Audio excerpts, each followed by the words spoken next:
Hey, welcome back. You're watching Comic-Con Africa 2020. Congratulations to the Cosplay Masters winners. You guys looked amazing. Yeah, now go home and just, I don't know, make friends. You guys look great.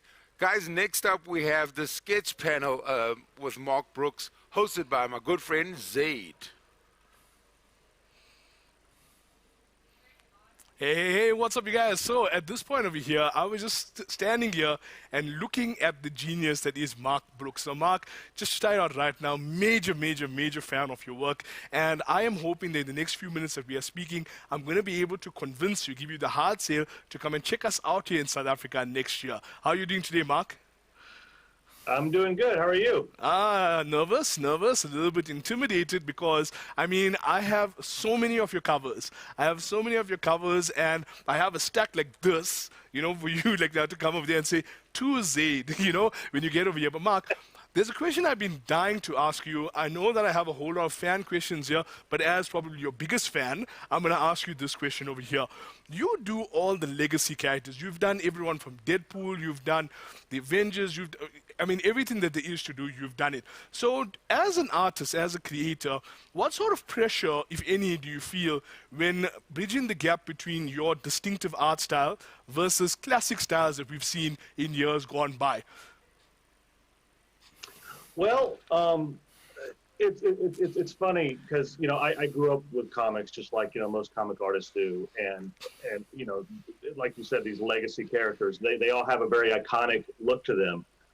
But the great thing about comics is that we get to bring our own unique style to them, and our own unique vision. For example, I think that the character that seems to be the most iconic, but also the character that seems to be the character that an artist can really have fun with and make them their own is Spider-Man. For instance, you look at an artist like Mark Bagley or an artist like Humberto Ramos. Yes. They have very, very unique visions of what they think of Spider-Man. But you can still bring your own unique style to it, but still it's obviously Spider-Man. So yeah, it's a fine line you have to walk where you're trying to make sure that people recognize your work when you create the character, but at the same time, obviously, you want them to recognize who that character is. So yeah, I hope that's a long answer to a short question. Sorry. No, but you know why that resonates so strongly with me is because, again, like you said, growing up with these characters over here and having that distinctive style, what really wows me about your art style, how you do things, is the fact that in a lot of your covers especially, because I'm one of those variant hunters, so when I hear about that Mark Brooks 1 in 50, when I hear about those things, I'm like, okay, the guys out here better be ordering, they better be pre-ordering because I need to get that book. But now, what really wows me about what you do is that even when you have massive palettes, with multiple characters over there, you are somehow able to give each character a spotlight, so nobody actually gets absorbed into the background, but at the same time, nobody is overpowering anyone else. So would you be in a position to tell us what sort of thought process goes into spacing that out there, if you would? Well, I mean, obviously I have the list of characters first before when I start. Actually, I can show you. Let me grab something. I'll give you an idea. Oh, it is about to go down, y'all. It is about to go down. Okay, just give me a second. I'm centered. I'm calm. I am. Oh my God. Okay, Mark freaking Brooks, everyone. Mark freaking Brooks. Be cool. Sorry, Mark. You were saying fanboy in there. My bad. So I'm gonna cover my face for a second so I can show you this. Back it up a little bit. So when I start a piece like this, what I'm doing is I'm looking at the list of characters, and I work basically front to back. So I look at the list and I try to figure out who is going to be the marquee characters and who is going to be what I would call like mid-range characters and who's going to be in the background. And I don't want to put all the important characters in the front and all the unimportant characters in the back, because that leads to less interest in the background area. But I definitely want to highlight, like in this case, this is a double page spread. So it's a wraparound cover. So I want the back cover to be just as interesting as the front cover. So in this case, I decided that Wolverine and Thor were going to be my marquee characters for Marvel. And I believe her name is Catalyst. And I can't remember her name, but I decided they were going to be the two marquee for Fortnite. And then I just kind of start building it out from there. Then I do the mid-range characters, which is like, Iron Man and Black Panther.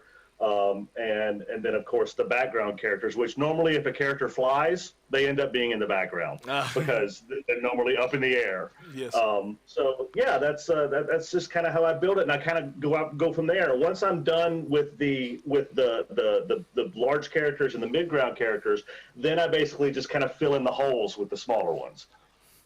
So generally, that's how I go about it.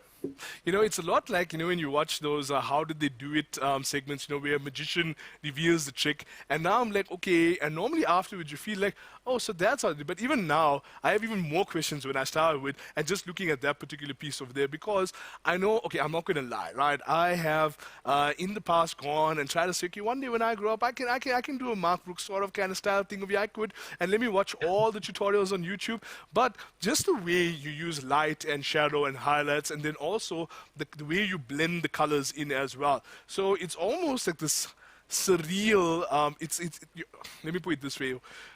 I'm calm, I'm okay. It is Mark Brooks, everyone. It is Mark Brooks. So don't blame me over here. But I mean, the way your characters and in a lot of your artwork, there's almost like a dream-like quality to it. So is that intentional or by design? Because my thing is, it's intentional, it's by design. But the way it's so consistent across your work, it's almost as though, okay, wait, is this also a happy accident over there? How did you develop that particular style?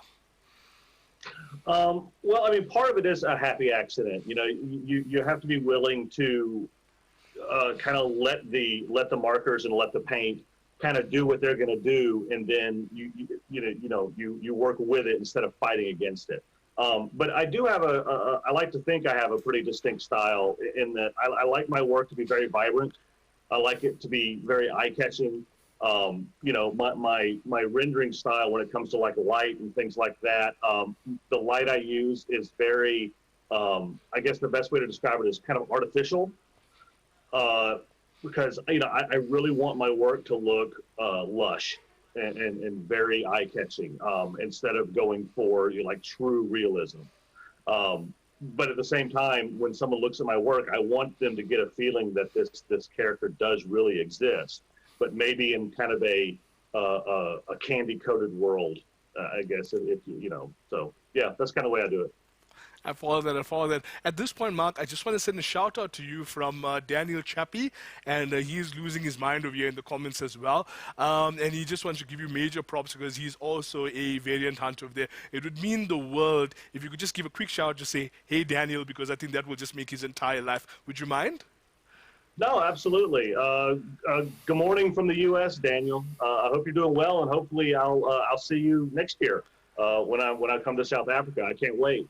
Okay, so there you guys, you heard it here first. Comic-Con Africa Online, Mark Brooks, we've almost got him there, but now I got to ask you the hard questions, right? From a fan's perspective now, again, when we look at your art from days gone by, and I'm just looking over here on my phone, I pulled up a cover.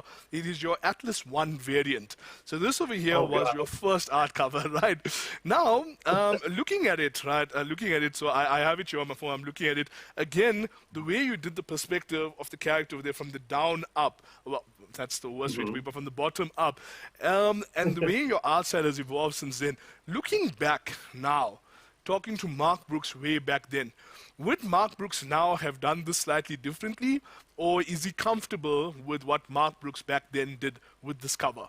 And why I ask, and this is the trick to the question, right? This is the trick to the question, because obviously now, like I said, your artwork at this point has an almost dream-like quality to it, whereas this one over here, from a fan's perspective, it's very much, comic book style of that era. So are you able to talk to the disparity between the two, or rather the difference between the two? No, absolutely. When when I was started off drawing, in middle school and in high school, the stuff I liked doing was I worked in pastels and I worked in oil paints and watercolor, and I drew very realistically.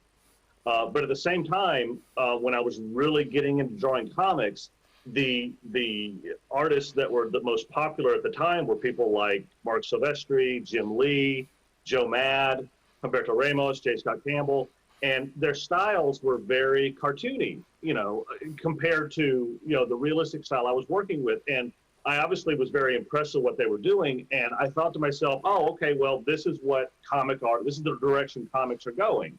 So I started, basically drawing kind of cartoony, kind of, doing that kind of like Humberto Ramos kind of style a bit. At the same time, I was on a lot of message boards, like the Wizard World message boards, and with a lot of other artists. And we all kind of had that kind of cartoony style, because we were kind of emulating who we really were impressed with. So I broke in with that kind of style. If you ever saw my work I did on Marvel Age Spider-Man or Aranya or Cable and Deadpool, it was much more cartoony and more traditional, pen and ink style than what I do now. But at some point, I think it was probably around the time that Alex Ross released, like Marvels or Universe X, all that stuff, that I realized, I'm like, oh, this counts? You can do realistic stuff in comics and this counts? And so I realized that while I really did enjoy doing that cartoony style, and I still do it from time to time, I realized I wasn't being honest with myself with what I was good at or what I enjoyed drawing. So I kind of went back to the way I drew in high school, which was, a bit more realistic. But I think that because I did the cartoony work starting off, it helped make my more realistic work more kinetic and have more energy to it, as opposed to just, drawing a portrait of somebody. So while, I cringe at some of that stuff that I drew back then, I wouldn't change it, because I think it made me the artist I am today. I follow that. So essentially, it's sort of like The Hobbit there and back again, so the legend of Mark Brooks, But now, I do have to ask you about something else. Again, like I said, a follower of your work, collector of the comics over here.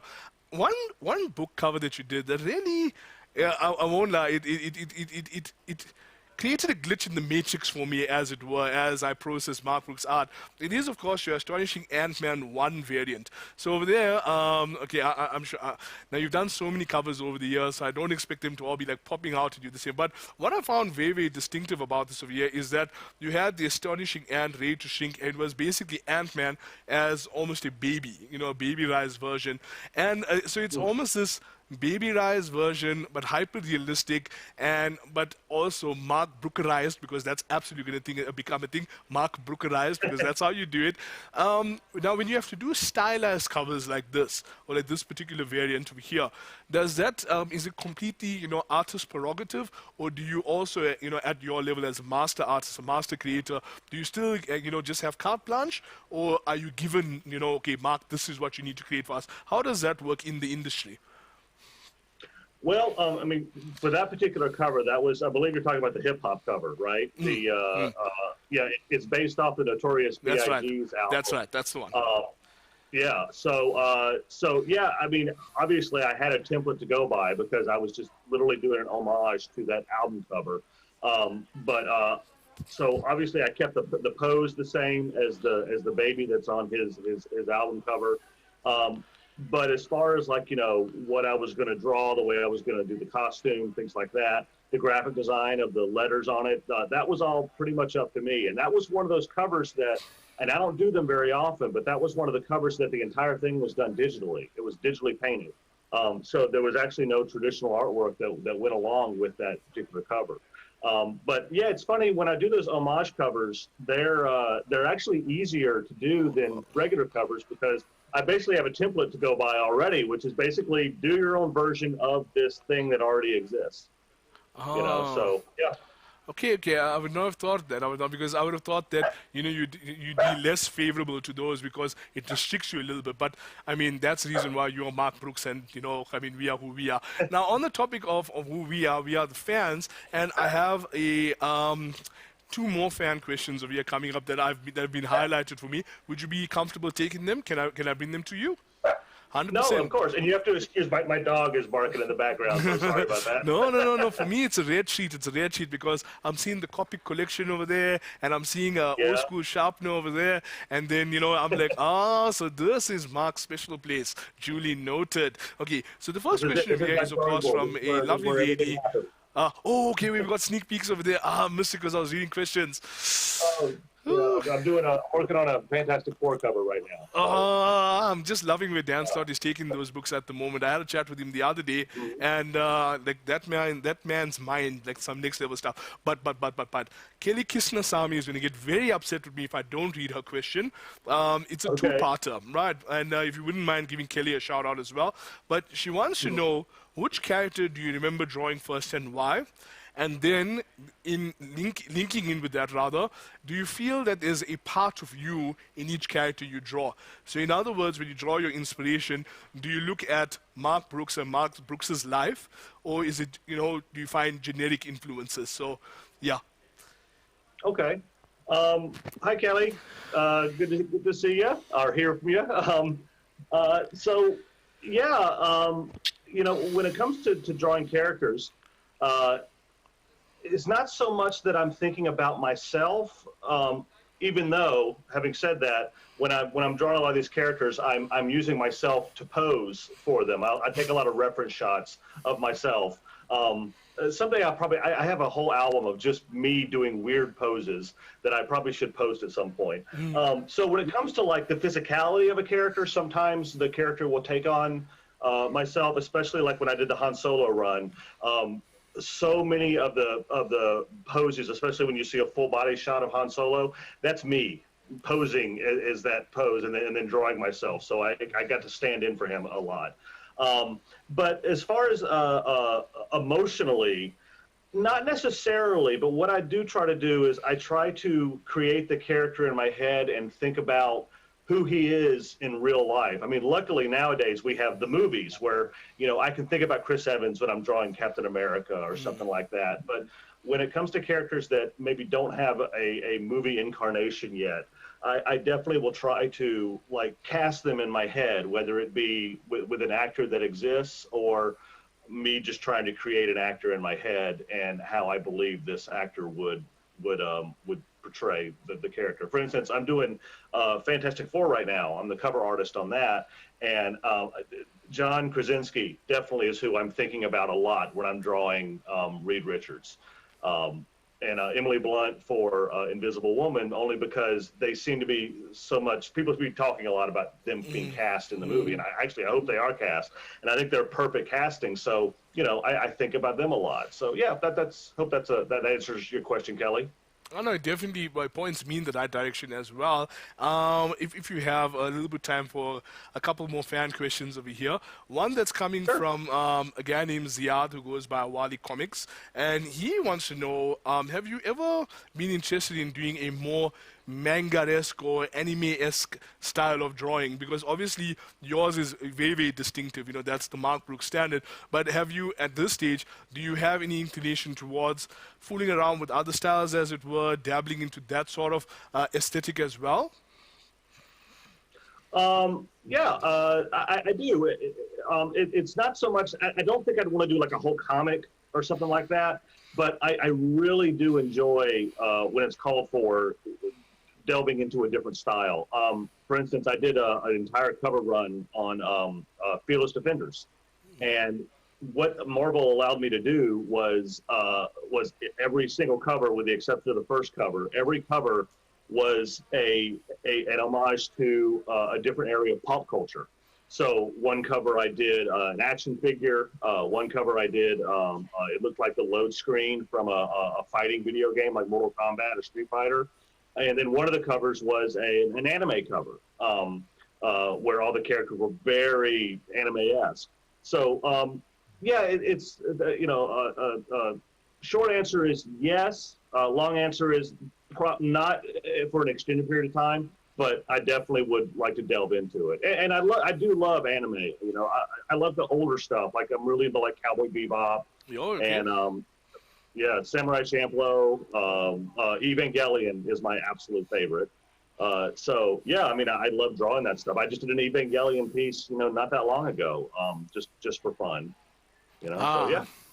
Now, there was actually a preface to my next question there that, with the schedule that you keep, because over the course of this weekend with Comic Con Africa Online, we've spoken to many, many artists, many, many creators, and a lot of them say that, when you are in the business, you're putting out covers or you're doing panel work or all of that, it's very, very difficult to keep up with the schedule because it's like this, like this, like this, And my next question would have been, okay, do you still have time to draw for pleasure? And we've just heard that you do.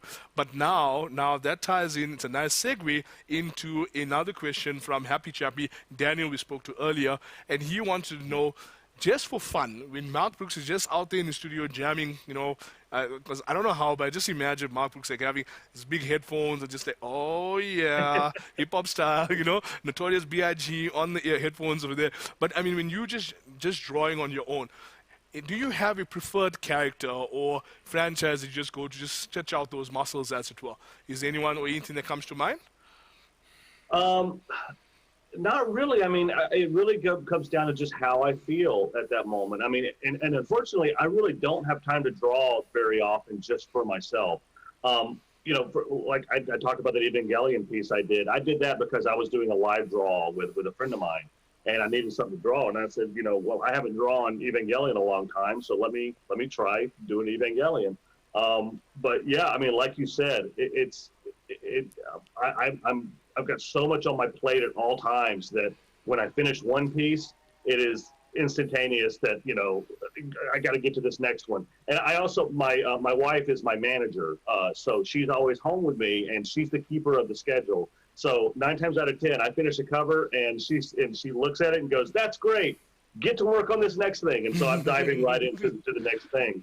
So yeah, but when I do draw for myself, it's probably not going to be Marvel or DC, only because that's obviously what I'm doing a lot of, just my regular job. So I'm going to want to try something different. And normally it just comes down to what I like. And lately it's been Evangelion or Gundam or, something like that. Star Wars. I like drawing that kind of stuff a lot, so yeah. Now, on the point of Star Wars, I know that currently, so I'm a comic book collector and an accidental speculator as well. And what I find is at the moment, there's a lot of interest in Kenan, the last Padawan. I'm probably butchering it, but I'm down from Africa, so my pronunciation is going to be very, very different from everyone else everywhere in the world. So nobody kill me in the comments. But when you see books that you've been working on, and suddenly, in the collector market, these things are spiking up, does that have any emotional effect on you, any impact on you, or is this where good for these guys? What's your thought process on that? No, I mean it really doesn't, because a lot of times when Marvel has me do a cover, I don't know where that cover is going to land. I don't know whether it's just going to be a regular variant, and then I don't know whether it's going to be a 1 in 50 or a 1 in 100. It's normally, the cover, by the time the cover comes out, normally I am 3 or 4 covers past that cover working on something. So suddenly a book will come out and I'll and granted, every once in a while I'll check eBay just to see, where my stuff's at. And normally that's where I find out that, this cover I did for a book turns out that it was, it's a 1 in 100 super rare variant that, I didn't know, that was going to happen. But it is nice when I get my comp copies, because then I can go to conventions and I can sell them for a higher price. So it's a nice little boom for my income. But other than that, no, I don't think about it, because to me it's not about the value of the comic. It's about the artwork itself. So everything I do, I'm giving it 110%, regardless of whether it's going to be the regular cover, like a Fantastic Four cover, or some big variant like the Marvel Fortnite cover I just showed you a minute ago.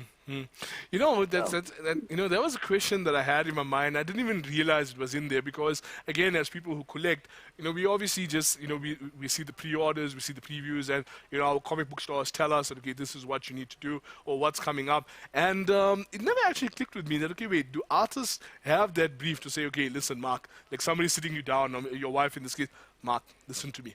This is serious. Otherwise, watch out, I mean, it just, but I guess that's why now we see that standard, that like I said, the Mark Brookerized standard, it's, your work is at that level all the time. And so, wow, that's just, I feel a lot closer to you now at some level because I'm like, obviously for you, the investment in the work, for the end user, in this case, the fan, it's that same commitment all the time. And speaking on behalf of the fans out there, thank you. Thank you so much. Thank you so much. Oh, absolutely. Now I know that the missus is probably somewhere around the corner and being like, hey, TikTok, because you've got other covers that you need to do, right? Is she over there on the corner? I just looked at her and she went, "What? He's doing this, isn't he?"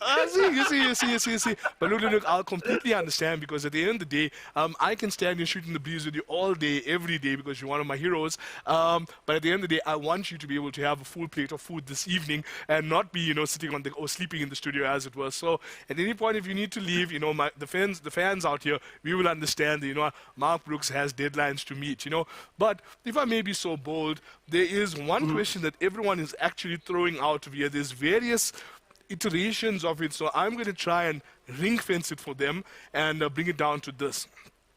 Okay. In your storied career, and specifically with reference to superheroes, what has been the character that has evoked the most, I'm going to say, emotion from you, whether it's been trying to, create a definitive version of that character or just having fun with it or whatever the case may be? Which one of those has been the best for you? I'm not going to give you one character. I'm going to give you a group. Okay. And the reason that is because it was the very first comic I ever read. I bought it off a spinner rack in a drugstore when I was in 6th grade, I believe. But it's the X-Men. The X-Men are my absolute favorite. I devoured X-Men as a kid. I read every single iteration. I read Uncanny X-Men. I read New Mutants. I read X-Factor. I mean, if it was an X-Men book, I was reading it. And that group, especially that core group of Rogue and Psylocke and Wolverine and Storm, the original 5, Colossus. There was so much. Yep. Oh yeah, there was so much emotion in those characters, and it wasn't just a superhero comic. It was a comic book about misfits. Yes. And weirdos and misfits in society. And as a kid growing up in rural Georgia, I was kind of a misfit and kind of a nerd. And I was into art when all the other kids were into sports and things like that. And so I really, really related to them. So to this day, they're my favorite thing to draw. I probably put more emotion into those covers than I do anything else, just because I really identify with them, not only as characters, but just in my personal history. So there you go. Okay, no, I love that. Now, that I think is a nice segue into, I'm thinking, the last question that I would like to ask you. And that is, you touched on your history, where you, the human being, is coming from. And you mentioned something that I think resonates with a lot of us, the geeks and the freaks, as it were, and many, many of our viewers out there, our fans, the Comic Con Africa family out there. What does it feel like knowing that, okay, you were on the so-called fringe of society, one of the outsiders, and now you are literally and figuratively a rock star? There are millions of people around the world, literally, there are millions of people around the world who wait to see what are you doing next. They follow what you're doing, and, again, just spend a lot of their time, and a lot of their money, well, that's the hobby, I guess, investing in this thing that comes from here and here. Mark Brooks, what does that feel like? It feels good. I mean, I often I like the phrase "the geek shall inherit the earth." Ah. You know, because yeah, I mean, I really like it. I know there's some people that have become I don't know. There's some animus towards people that fake geeks or whatever. But I love the fact that the stuff that I did that was on such a fringe thing has become such a widely known thing, even if it's just someone that's just a fan of the movies, even if they've never read a comic. If someone says they're a comic fan because they've seen every Marvel movie and every DC movie, but really don't read that many comics, that's okay with me. I wish they would. I think they're missing out. Yeah. If they don't. But the last thing I want to be is a gatekeeper, and trying to keep people away from what it is I love. I mean, if I think about when I was in high school or middle school reading comic books, or hiding them from my friends because I didn't want to get made fun of. I would love to have. I mean, how great would it have been at that time if I could have shown my friends and they've been like, "Oh yeah, I read that one too. Have you read this?" I mean, how cool would that be? So, I love that it's opening up, and I think that now is the time that if you are a comic fan, if you're a hardcore comic fan, and you have friends or acquaintances or family that don't read comics, I mean, if you have an aunt or uncle or a friend or a cousin or whatever that comes back and says, "Oh my God, I saw Endgame this weekend and it was amazing," you should say, go, instead of acting like, "Well, yeah, of course it was because I know all about comics." Now that's your chance to share. That is your chance to show your love of what it is you love. Use your knowledge to bring people in. And I hope that anyone hearing this will do that.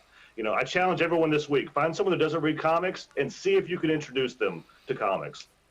Oh, my friends, the gauntlet has been thrust towards you by the man, the myth, the legend himself, Mr. Mark Brooks. Sir, it has been an absolute privilege for me to speak to you. And honestly speaking, now, like knowing a little bit more about your journey and understanding a little bit more about your process and the fact that this is as emotional a thing to you as it is to us on the other side of here, I'm just like going to go back to my collection box, get those Mark Brooks variants out of there. We have a few months before we get to Comic-Con Africa 2021, and then when I see you, I'm going to be coming over there with my big box and like, "Hey Mark, how are you doing?" And you'll be like, "Oh no." And your wife is going to be like, you see, I told you don't talk to that guy from Africa. I told you, but you didn't listen. Mark, thank you so much. Any last shout out to all your fans out of here down in Africa? Yeah, absolutely. I'm sorry that I was supposed to be there this year. Yes. As most people know, I'm so sorry that this horrible COVID thing happened to all of us, to the whole world. But we cannot wait to come. We were so excited, and we've already committed to coming next year. And I can't wait to visit everybody there and experience your culture, your city, your food, and most of all, to meet all the fans and all the people. So it's going to be great. Oh, you mentioned food, Mark. I'm supposed to cut the interview here, but I have to promise you something, right? Like I'm a foodie. You can tell. I mean, like, yeah, that was absolutely. So am I. That's why you're only seeing me from here. Okay, so you are saying that. I've been trying to convince the guys to please frame me over here so I look taller and like not 16 by 20, but 16 by 9. But nonetheless, on the topic of food, Mark, have you ever heard of a South African dish called a bunny chow? Have you ever heard of that? Bunny chow? Bunny chow, like Bunny, like bunny chow. Have you ever heard of that? No, You I've haven't? never heard of bunny. Okay, wait. Before Is it made of bunnies? No, that was my. Okay, it is absolutely not made of bunnies, right? So, Mark, this is the sales pitch. I'm gonna take YouTube. I'm gonna put it over here in my back pocket. I am going to channel all of my energy towards you as I tell you, Mark Brooks, when you come to visit your thousands, hundreds of thousands, millions of fans. Okay, there aren't that many people in South Africa, right? But still, hundreds of thousands of fans here in South Africa. You and I are going to partake in the culinary delicatessen magical experience that is in fact a bunny chow. This is going out to Mark Brooks, right? The bunny chow is curry in a bread pot. You know, it's a loaf of bread, it's a pot, and that thing there, it's magic in there. I'm going to hook you up with that, and it will change your life. Okay, I like curry, but my wife loves it. It's her favorite thing in the world. So I look forward to and I'm nervous about this bunny chow, but I'm very excited to try it. We consider ourselves foodies. I like trying new things, so I'm excited for this. You know, sure. We have vegetarian, we have all sorts of different options. When you come to South Africa, that will be my treat to you, because I know you are risking not having supper tonight just to spend 2 minutes extra talking to me and all your fans out here. You, sir, are a living legend, and I cannot wait to meet you. Thank you, sir.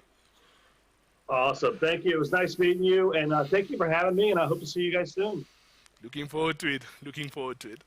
Okay, so with that being said, ladies and gentlemen, Mark Brooks, the man, the myth, the legend, an absolute privilege to speak to one of these genius creators. And with that, I'm going to say toodaloo for now. I will see you slightly later for our quiz night tonight. We are going to catch them all with Pokemon. And at this point, right back to